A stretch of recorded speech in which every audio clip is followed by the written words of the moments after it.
Bismillahirrahmanirrahim. Rabbi shrah li sadri wa yassir li amri wahlul 'uqdatam min lisani yafqahu qawli.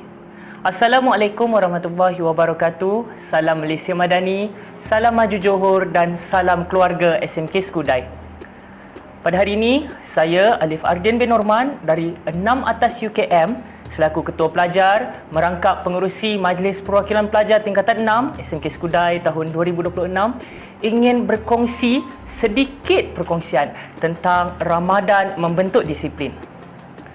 Para penonton yang dirahmati Allah sekalian, pada setiap tahun umat Islam dituntut untuk melakukan ibadah puasa sepanjang bulan Ramadan. Dan dalam pada itu, kita juga dituntut untuk bangun pagi bagi sahur.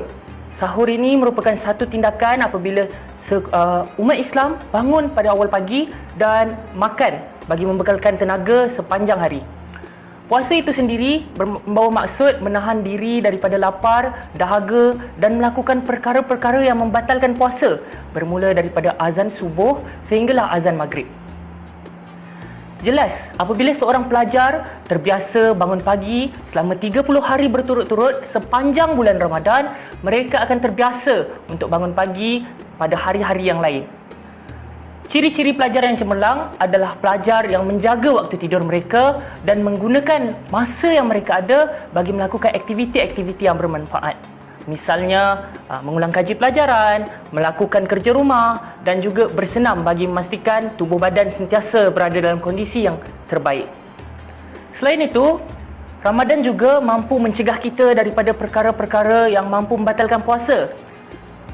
Seperti yang saya maklumkan sebentar tadi, umat Islam dituntut untuk menahan lapar dan dahaga sepanjang hari bermula daripada azan subuh sehingga azan maghrib. Jika mereka terbiasa untuk menjauhi perkara yang dilarang oleh Allah Subhanahu Wa Taala dan melakukan perkara yang dituntut dalam Islam, tidak mustahil mereka akan melakukan perkara yang sama di sekolah.